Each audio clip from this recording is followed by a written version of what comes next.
ಸಮಸ್ತ ಎಲ್ಲ ನನ್ನ ಕನ್ನಡ ಬಂಧುಗಳಿಗೆ, ಕನ್ನಡಿಗರ ಸ್ವಾಭಿಮಾನದ ಪಕ್ಷ ಕನ್ನಡ ದೇಶದ ಪಕ್ಷದ ವತಿಯಿಂದ ಶರಣಾರ್ಥಿಗಳು.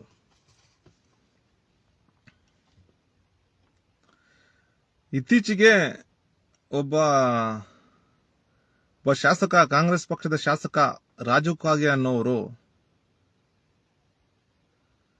ಉತ್ತರ ಕರ್ನಾಟಕ ಪ್ರತ್ಯೇಕ ರಾಜ್ಯ ಅಂತ ಒಂದು ಅಯೋಗ್ಯತನ ಹೇಳಿಕೆ, ಷಂಡತನದ ಹೇಳಿಕೆ ಒಂದು ಪತ್ರ ಬರೆದಿರ್ತಾರೆ. ಆ ಪತ್ರನ ಬರೆದಿರೋ ಒಂದು ಕ್ರಮವನ್ನ ನಮ್ಮ ಪಕ್ಷದಿಂದ, ಕನ್ನಡ ದೇಶದ ಪಕ್ಷದಿಂದ ಸಮಸ್ತ ಕನ್ನಡ ಬಂಧುಗಳ ಪರವಾಗಿ, ಕನ್ನಡ ದೇಶದ ಪರವಾಗಿ ತೀವ್ರ ಖಂಡಿಸ್ತಾ ಇದ್ದೀವಿ.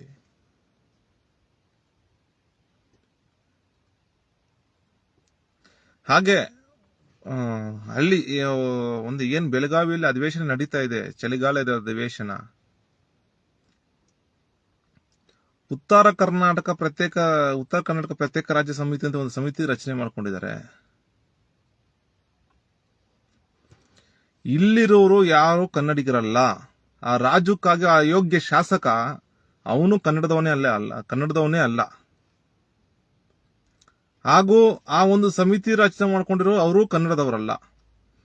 ಬಹುಶಃ ಅವರಲ್ಲಿರೋರೆಲ್ಲರೂ ಮರಾಠಿಗರು ಅಥವಾ ಮರಾಠಿ ಮರಾಠಿಗರಿಂದ ಬಕ್ಷಿಸು ಪಡ್ಕೊಂಡು ಒಂದು ಗೊಂದಲಗಳು, ಒಂದು ಗಲಭೆ ಬುರ್ಸೋದು, ಮತ್ತೆ ಜನರ ಮನಸ್ಸಲ್ಲಿ ವಿಷಯಾಧಾರಿತ ಏನು ಯಾವ ರೀತಿ ಹೋಗ್ತಾ ಇದೆ ಅಂದ್ರೆ ಇದರಲ್ಲಿ ವಿಚಾರಗಳನ್ನ ತರದೆ ಜನರ ಮನಸ್ಸನ್ನ, ಕನ್ನಡ ಬಂಧುಗಳ ಮನಸ್ಸನ್ನ ಬೇರೆ ಕಡೆ ರೀತಿ ಸೆಳೆಯೋದಕ್ಕೆ ಮಾಡ್ತಿರೋದು ಒಂದು ಷಡ್ಯಂತ್ರ, ದೊಡ್ಡ ಕುತಂತ್ರಗಳಿದೆಲ್ಲ. ಇಂಥ ವಿಚಾರಗಳಿಗೆ ಯಾವುದೇ ರೀತಿಯ ಕನ್ನಡ ಬಂಧುಗಳು ಕಿವಿ ಕೊಡಬಾರದು. ಇಲ್ಲಿ ಇನ್ನೊಂದು ವಿಚಾರ ಬರ್ತಾ ಇದೆ. ಸನ್ಮಾನ್ಯ ಒಬ್ಬ ಅಯೋಗ್ಯ ಶಾಸಕ ರಾಜು ಕಾಗೆ ಅನ್ನೋರು, ಆ ತಾತನಿಗೆ ವಯಸ್ಸಾಗಿದೆ, ಸ್ವಲ್ಪ ತಿಳುವಳಿಕೆ ಇಲ್ಲ, ತಲೆಯಲ್ಲಿ ಬುದ್ಧಿ ಇಲ್ವಾ ನಿಮಗೆ ಶಾಸಕರೇ? ರಾಜು ಕಾಗೆ ಅವರೇ, ನಿಮ್ಮ ಕೈಯಲ್ಲಿ ಅಭಿವೃದ್ಧಿ ಮಾಡಕ್ಕಾಗಿಲ್ಲ ಅಂದ್ರೆ ನಿಮ್ಮದೇ ಸರ್ಕಾರ ಇದೆ, ತಗೊಂಡೋಗಿ ಅನುದಾನ ತಗೊಂಡು ಅಭಿವೃದ್ಧಿ ಮಾಡಿ. ನಿಮ್ಮನ್ನ ಯಾರು ಕಟ್ಟಾಕಿಟ್ಟಿಲ್ಲ. ಇಲ್ಲಿ ನಿಮ್ಮನ್ನ ಪ್ರತ್ಯೇಕ ರಾಜ್ಯ ಮಾಡಿ ಅಂತ ಹೇಳಕ್ಕೆ ಅಧಿಕಾರ ಕೊಟ್ಟವ್ರು ಯಾರು ನಿಮಗೆ? ನೀವು ನಿಜವಾದ ಕನ್ನಡಿಗರಾ? ಯಾರು ನೀವು? ನೀವು ನಿಜವಾದ ಕನ್ನಡದವರಾಗಿದೆ. ಈ ತರ ಮರಾಠಿ ಗುಲಾಮಿಗೆ ಕೆಲಸ ಮಾಡ್ತಾ ಇರ್ಲಿಲ್ಲ, ಮರಾಠಿಗರ ಪರವಾಗಿ ಕೆಲಸ ಮಾಡ್ತಾ ಇರ್ಲಿಲ್ಲ.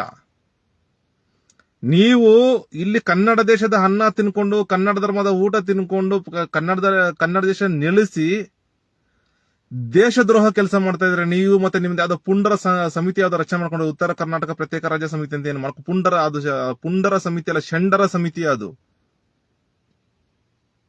ನಿಮ್ಮ ಷಂಡತನದ ಕೆಲಸಗಳನ್ನ ಇಲ್ಲಿ ಬಿಟ್ಬಿಡ್ಬೇಕು. ನೀವು ಇಲ್ಲಿ ಬಿಟ್ಬಿಟ್ಟು ಇನ್ನು ಮುಂದಕ್ಕೆ ನಿಮ್ಮಲ್ಲಿ ಅದೇ ಯೋಗ್ಯತೆ ಏನಾದ್ರು ಸ್ವಲ್ಪ ಒಂದು ಕಣದಷ್ಟಾದ ಸ್ವಾಭಿಮಾನದ ಏನಾದ್ರು ನಿಮ್ಗಿದ್ರೆ,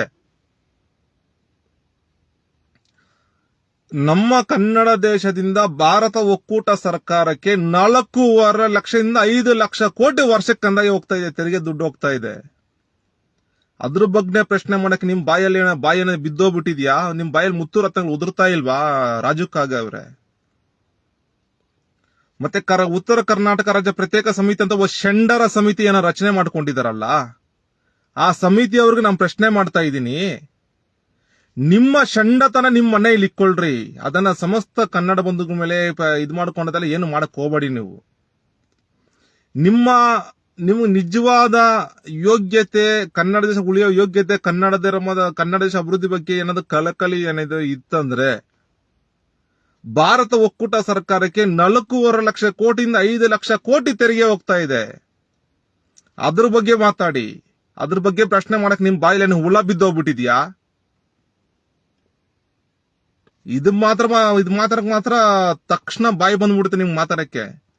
ಇದು ಮಾತ್ರಕ್ಕೆ ನಿಮ್ ಬಾಯಿ ಬರಲ್ವಾ ನಿಮ್ಗೆ?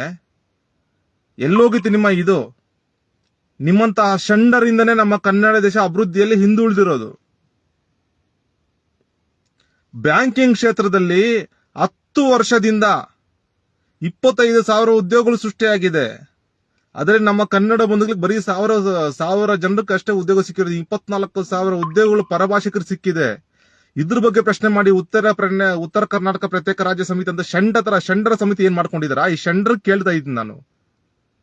ಇದ್ರ ಬಗ್ಗೆ ಪ್ರಶ್ನೆ ಮಾಡಿ ಭಾರತ ಒಕ್ಕೂಟ ಸರ್ಕಾರಕ್ಕೆ. ಇದರ ಪ್ರಶ್ನೆ ಮಾಡಕ್ಕೆ ನಿಮ್ ಷಂಡತನ ಅಡ್ಡ ಬರ್ತಾ ಇದೆ ನಿಮ್ಗೆ.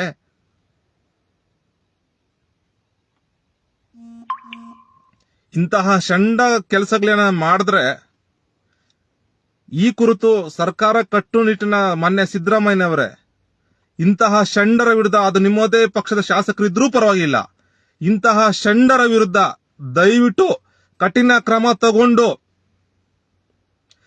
ದೇಶದ್ರೋಹ ಪ್ರಕರಣ ದಾಖಲಿಸಿದ್ರ ಮೇಲೆ ಎಲ್ಲ ಒದ್ದು ಒಳಗಾಕಿ ಇಂತಹ ಷಂಡರ ಸಮಿತಿನ ಅಂತ ಹೇಳ್ಬಿಟ್ಟು ಸಮಸ್ತ ಕನ್ನಡ ಬಂಧುಗಳ ಪರವಾಗಿ ನಮ್ಮ ಪಕ್ಷದಿಂದ ಆಗ್ರಹ ಮಾಡ್ತಾ ಇದ್ದೀವಿ.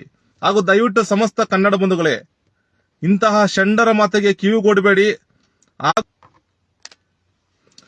ಆಗ್ಲೂ ಕೆಲವು ಮಾಧ್ಯಮಗಳು, ದಯವಿಟ್ಟು ಕನ್ನಡ ಬಂಧುಗಳೇ, ಇಂತಹ ಷಂಡರ ವಿಚಾರಗಳಿಗೆ ತಲೆ ಕೆಡಿಸ್ಕೊಳ್ಳದೆ ಕೆಲವು ಮಾಧ್ಯಮಗಳು ಇವರು ಪ್ರಸಾರ ಮಾಡೋದಾಗಿ ಅದು ಇದೆಲ್ಲ ಮಾಡ್ತಾ ಇದೆ. ನಿಮ್ಮಲ್ಲಿ ವಿನಂತಿ ಮಾಡ್ಕೊಳ್ತೀನಿ, ನೀವು ಯಾವ್ದೋ ಪರಭಾಷಿಕ ಮಾಧ್ಯಮಗಳು ಇರ್ಬೇಕು ಅನ್ಕೊಂಡಿದೀವಿ. ನಿರ್ದಿಷ್ಟವಾಗಿ ಗೊತ್ತಾಯ್ತಂದ್ರೆ ಅದು ಪರಿಣಾಮ ಸಮಸ್ತ ಕನ್ನಡ ಬಂಧು ಯಾವತ್ತೂ ಯಾಮಾರೋದಿಲ್ಲ. ಕನ್ನಡಿಗರಿಗೆ ಬುದ್ಧಿವಂತರಾಗಿದ್ದಾರೆ, ಎಚ್ಚೆತ್ತುಕೊಂಡಿದ್ದಾರೆ. ಹಿಂಗೆಲ್ಲ ಮಾಡಕ್ ಹೋಗಬೇಡಿ. ಮತ್ತೆ ಸಮಸ್ತ ಕನ್ನಡ ಬಂಧುಗಳನ್ನ ನಮ್ಮ ಪಕ್ಷದಿಂದ ವಿನಂತಿ ಮಾಡ್ಕೊಳ್ಳೋದೇ ಅಂದ್ರೆ, ಇಂಥವ್ರಿಗೆಲ್ಲ ಕಿವಿಗೊಡಬೇಡಿ ಅಂತ ಹೇಳ್ಬಿಟ್ಟು ಸಮಸ್ತ ಕನ್ನಡ ಬಂಧುಗಳಲ್ಲಿ ವಿನಂತಿ ಮಾಡ್ಕೊಳ್ತೀವಿ. ಯಾರಾದ್ರೂ ನಿಮ್ಮಲ್ಲಿ ಇಂಥ ವಿಚಾರ ಮಾಡಕ್ ಬಂದ್ರೆ ನಿಮ್ಮ ಕಾಲರಿರೋ ಚಪ್ಪಲಿ ತಗೊಂಡು ಅಲ್ಲಿ ಮುರಿಯೋ ತರ ಹೊಡೀರಿ ಅಂತ ಹೇಳ್ಬಿಟ್ಟು ಮತ್ತೊಮ್ಮೆ ವಿನಂತಿ ಮಾಡ್ಕೊಳ್ತೀವಿ. ಜೈ ಕನ್ನಡಾಂಬೆ, ಜೈ ಕನ್ನಡ ಧರ್ಮ, ಜೈ ಕನ್ನಡ ದೇಶ. ಶರಣಾರ್ಥಿಗಳು.